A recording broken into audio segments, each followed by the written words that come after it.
Hey guys, my name is Chris and I'm a remote freelancer and the creator of this YouTube channel.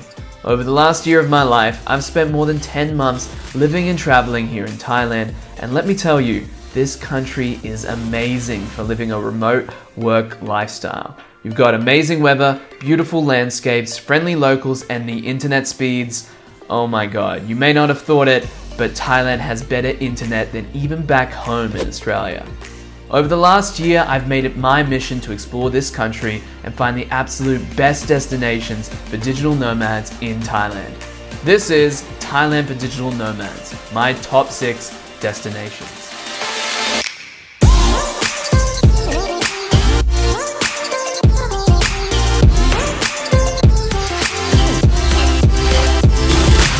Within this video, I'm going to share with you my favorite Thai destinations for digital nomads. Whether you're into beaches, mountains, cities, or islands, there's definitely something for you here in Thailand. Just to clarify, here's what I'm looking for. Co-working spaces. I love co-working spaces. They're not only great for being productive, but can be great opportunities to meet new people, and that brings me to my second point, community. Being a digital nomad, you're often on your own or you're traveling as a couple. It can get lonely at times, but in Thailand, there are plenty of opportunities to meet like-minded travelers. Number 3, affordable short-term cost of living. Yes, I'm sure you know how cheap it can be to travel Thailand, but for some of us, we don't want to be living in hotels for months on end. Luckily, many places in Thailand offer short-term rentals that don't break the bank.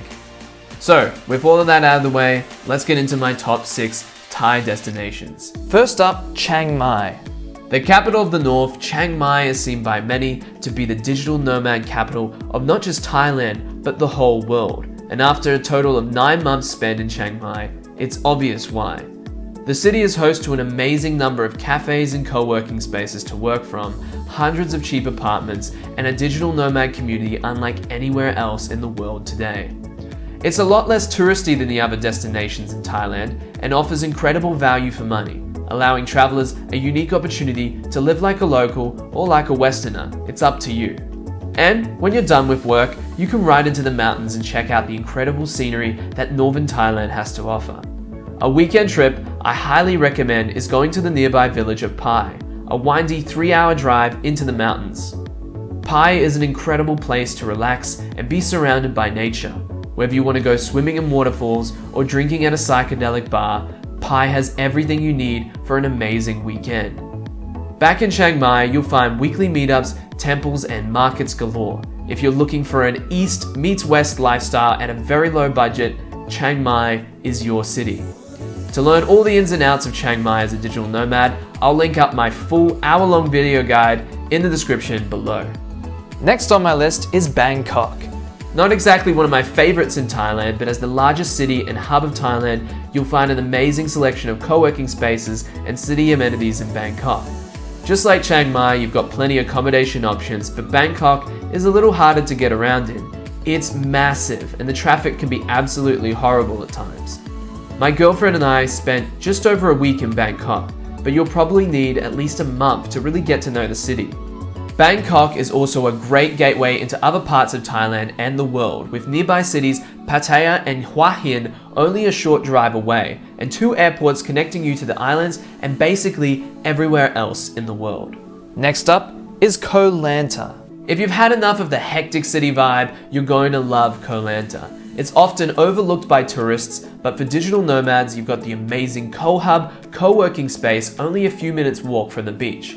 In terms of community, connectivity, and activities, Koh Hub makes Koh Lanta one of my favorite destinations in Thailand. My girlfriend and I spent only 3 weeks on the island, but made some amazing friends and got to travel to nearby islands. The island is a little harder to get to as there's no airport on the island itself. Usually nomads come in through Krabi Airport and catch a bus or taxi over 2 water channels to Koh Lanta Yai. Otherwise, there's the island of Phuket, about a 2-hour ferry ride across Phang Nga Bay. Number 4 on my list is Koh Phangan. Perhaps better known as the place for backpackers to go party and drink out of buckets, Koh Phangan has a much more chilled out side to it as well. Further north of the island, you've got some pretty cool cafes, co-working spaces, restaurants, and yoga studios, and there's plenty of beaches yet to be tainted by the flood of tourists that you'll find on the bigger islands. If you're ready to get to work, the newly opened beach hub on the northwest of the island is probably the world's only absolute beachfront co-working space, where you can look out directly into the islands while working on your computer. It's one of the most unique places I've ever worked and offers the perfect blend of productivity and island living. Coming in at number 5, you've got Pattaya. Pattaya is a beach city just outside of Bangkok with a reputation as one of Thailand's sex tourism hotspots. In my experience, however, it was quite easy to stay away from the seedy side of Pattaya and enjoy the unique blend of big city vibe within a close distance to the beach. Speaking of beaches, don't expect the beauty of the islands, as Pattaya Beach is not as clean and pristine as what you'll find on Koh Lanta or Koh Phangan. In terms of co-working community, you've got Anchor in Jumtien Beach and R-Pod in Lamang District. Both are reliable and affordable, but yet to attract the kind of digital nomad community that you'll find in Chiang Mai, Bangkok, or Koh Lanta. Finally, Phuket comes in at position 6 on my list due to the sheer amount of traditional tourism which seems to have tainted the island. If you're swinging by for a quick visit, then I definitely recommend it, but for any time longer than a few weeks, you'd need your own transport and apartment outside the hotbeds of tourism to live any kind of comfortable, sustainable life, in my opinion. In terms of co-working, you've got Phuket Stash in Koh Kiao, Garage Society in Patong, and Hatch in Phuket Town. Phuket Stash is actually a co-living arrangement, which means that you'll likely live in with your co-workers. If you're into a hostel-like environment and enjoy cooking at home, you may enjoy it here. Otherwise, for people like my girlfriend and I, we need something a little closer to shops and restaurants and are looking for something a little bit more clean and modern. If you can handle the busyness of Patong Beach, Garage Society is a newly opened space that's situated inside the Lubid Resort. It's early days for the space, but it's super cool if you want to play a bit of pool or go for a swim after your workday. The third space, Hatch, over in Phuket Town, is away from the hustle and bustle of the beaches and offers the perfect mixture of cafe and co-working space. If you just want to grab a coffee while you check emails, you can simply hang out in the front section, but if you'd like more of a desk setup with super ergonomic chairs, you can pay as little as 100 baht and get access to the co-working space for 2 hours. So to summarize my top 6 destinations, Chiang Mai is definitely the place if you want the cheapest cost of living and the biggest digital nomad community. Koh Lanta is my recommendation for living a chill island lifestyle and still being able to be productive and connect with other nomads. Koh Phangan is definitely a winner if you want to work from some of the most stunning beaches in Thailand. And while Pattaya, Bangkok and Phuket, they're a bit busier and more overrun by tourists, so be warned. Alright, so those were my top 6 destinations in Thailand for digital nomads. If you're interested in Thailand, I have a bunch of blog posts available on my website, as well as a bunch of videos on Thailand on this channel as well.